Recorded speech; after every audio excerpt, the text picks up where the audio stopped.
Okay, so good evening, everyone. So for tonight, we're going to discuss about business concept, of course, the entrepreneurship. So entrepreneurship is the availability and readiness to develop, organize, and run a business enterprise, along with any of its uncertainties in order to make a profit. And the most prominent example entrepreneurship is the starting of new business. No? In economics, entrepreneurship connected with land, labor, natural resources, and capital can generate a profit. So the entrepreneurial vision is defined by discovery and risk-taking and in an indispensable part of the nation capacity to succeed in an ever-changing and more competitive global marketplace.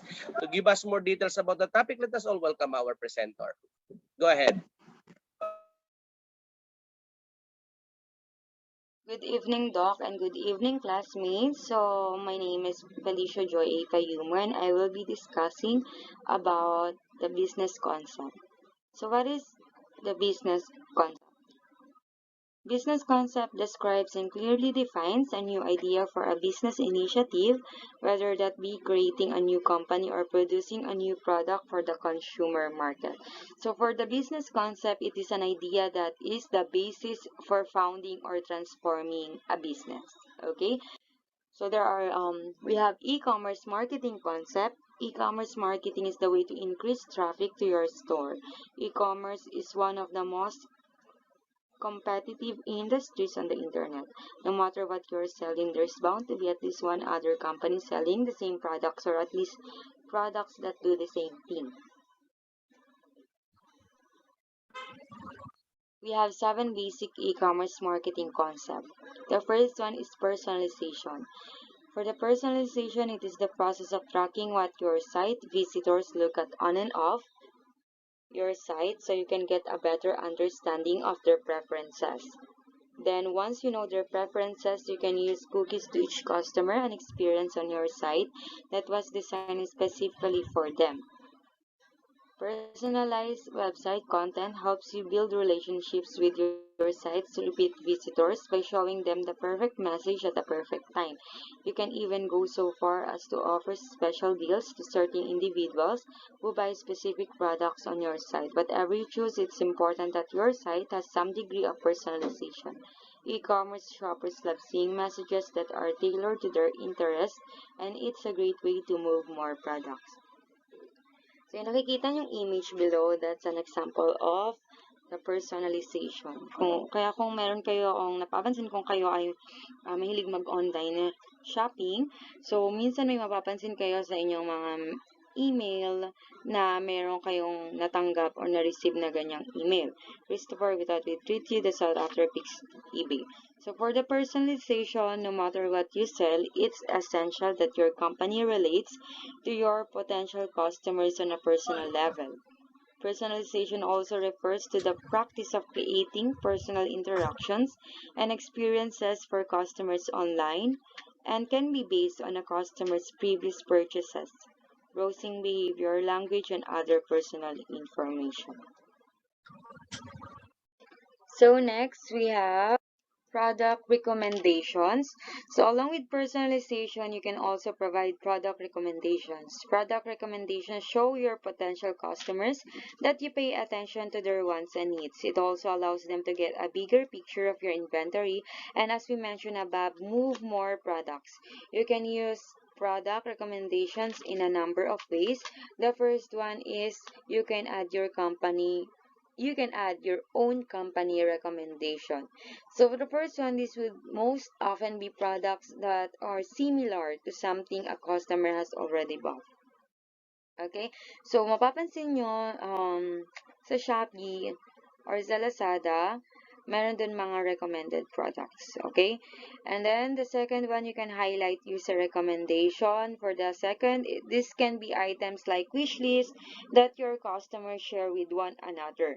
This also requires your site to have the functionality to allow users to share items internally, but it can pay dividends. Okay, and then the third is you can use recommended products to show customers products that complement what they are currently buying. So if someone's buying a cell phone, so from there you should show also a different like charger, memory card. So they are buying a group of product that work together. Okay? So maganda 'yon na meron kayong for example ay uh, nag-add ako sa Shopee ng nag-add ako sa cart ko or bumili ako ng cellphone. So, may maganda doon ay nandun yung recommended products, yung mga kasama niya, charger, memory card. So, may chance na mabili ko rin sila since yun related sa aking binibili. That's the product recommendation. Okay, so we have the third, cart reminders. One of the most frustrating parts of running an e-commerce store is customers who leave your website when they have products in their carts. Customers who leave your website when they have products in their carts. That's why you would need to use cart reminders. Cart reminders are emails that automatically generate and send whenever someone has a cart of products and leaves your site. The emails can send out a day after the customer leaves or sometimes as long as a week or a month later.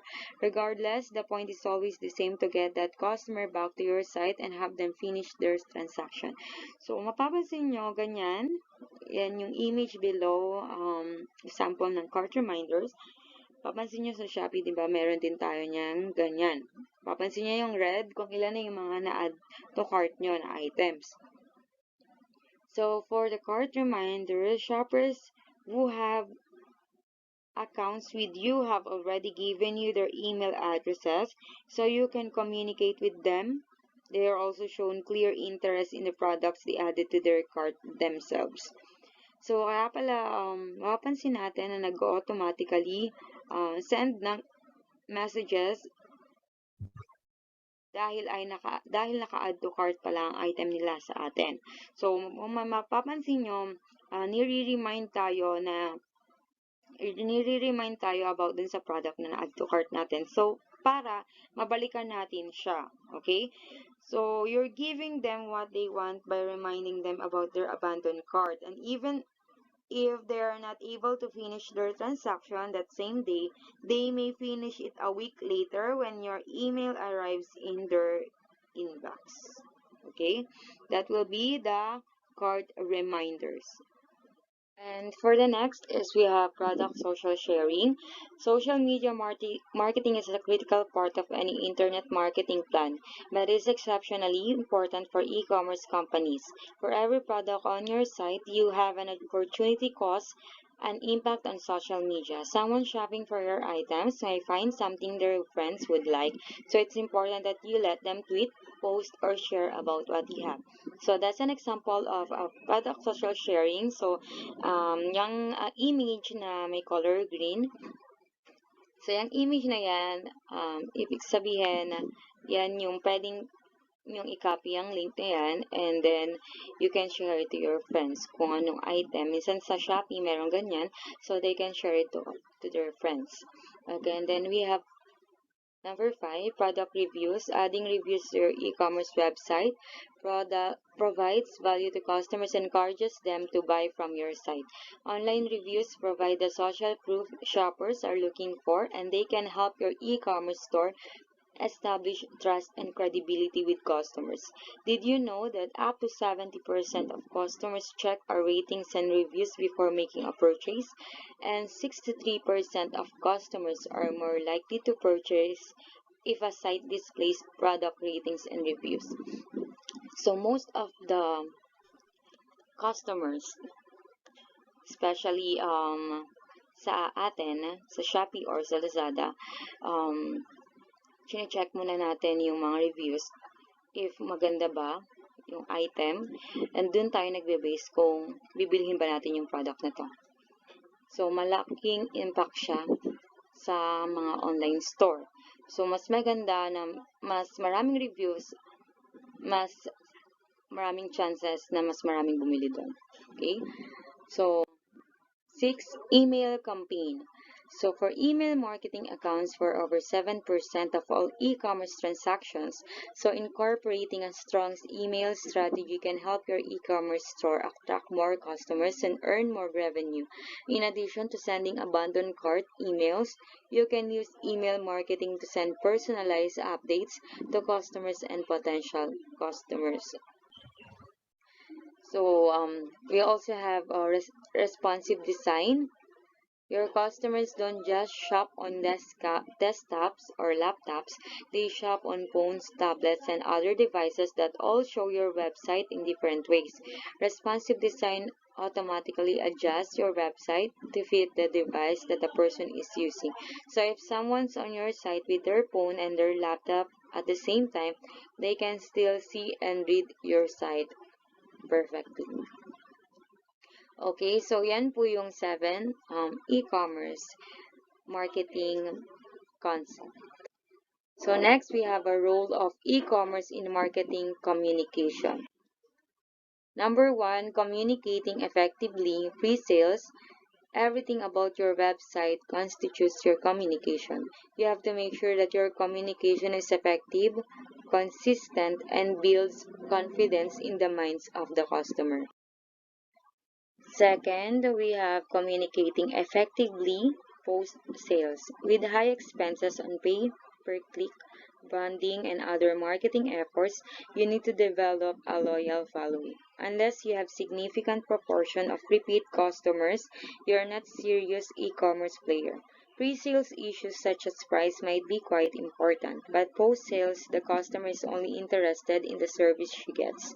This service could be in the form of when will my product be delivered, how do I use my product, how do I get my product repaired, or how do I buy accessories or consumables for my product.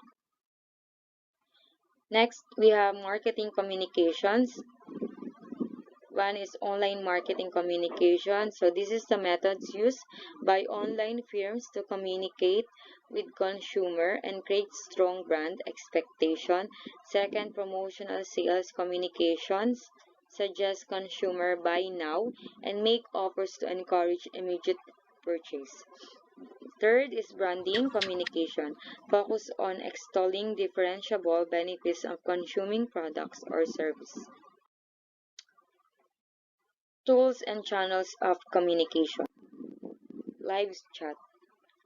Yan. Live chat. Several customers love the live chat feature. It has the benefits of getting the problem solved right now without the irritation of keeping a telephone receiver pressed to your ear while waiting. E-commerce professionals have shown a lot of hesitation in providing live chat as it is very resource intensive. Kung mapapansin nyo, mayroong mga online shop na pag in-open nyo yung site nila or website nila, ay meron dong hello, ganyan. May mag-chat, may automatic. Yun yung live chat. Okay, so pwede kayong nilang i-assist through that. Next, email. Unlike live chat, which is an option, email support is an absolute must-have for any e-commerce player. In addition to providing an email address for support, it is recommended that you have a ticketing system, which allows for efficiently handling a case in case of multiple emails about the same issue. Next, we have phone support. Quite like live chat, phone support is also considered to be resource intensive, but the demand for phone support is so high that most of e-commerce players end up providing it. And the fourth is product description. Product descriptions are the most voluminous communication between the e-commerce merchant and the customer. Though product descriptions are not personalized, they influence the customer to a great extent. Advertisements. Your advertisements are one of the most expensive modes of communication. You do need to do the math to optimize your per-click spends, but do not let that cause you to oversee the basic message that your advertisements are communicating. For example, that's the image below. As you can see, and I elevator. So, pag open, ayan, yan yung pinopromote na product. Yan yung mga agaw attention na mga advertisement. So, nasa sa'yo kung paano magiging maganda ang pag-promote ng iyong product. Okay? Next we have blog. A blog presents an interesting platform for you to converse with your customers and prospects. In adding to the freshness of the site, a well-cultivated blog helps build credibility and trust. 7. User-generated. It is anonymously accepted that encouraging user engagement by permitting them to add their own content increases the stickiness of the site. This user-generated content could be in the form of buyer review, comments, queries, discussion boards, shared images, and videos. And that's it. That's my report. Thank you for listening. And this is my references. Again, thank you so much and have a great day.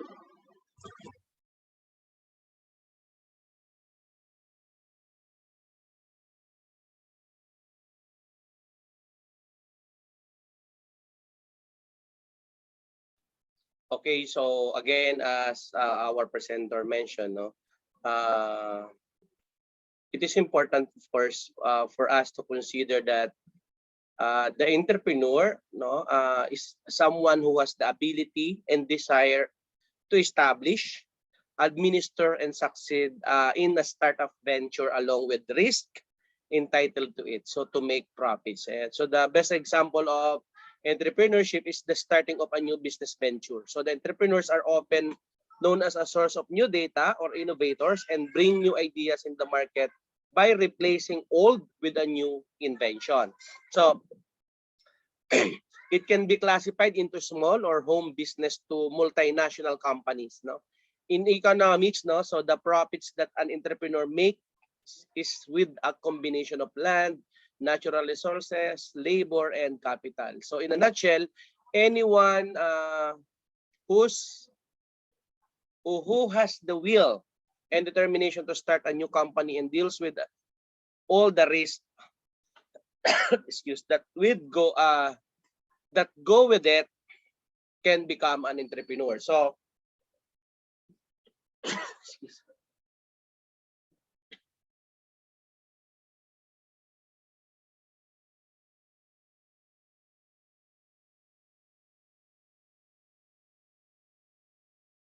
Okay, so again, it is classified actually into four types. No, we have the small business, scalable startup, no, large company, and social entrepreneurship. No, so the characteristic, of course, of an entrepreneurship is ability to take a risk, no, innovation, visionary leadership quality, open-minded, flexible, and you need to know the product. And the most important things is it create an employment, innovation, and there's certain impact on the society and community development, increases standard of living, and support research and development. So I think that's it for business concept and entrepreneurship.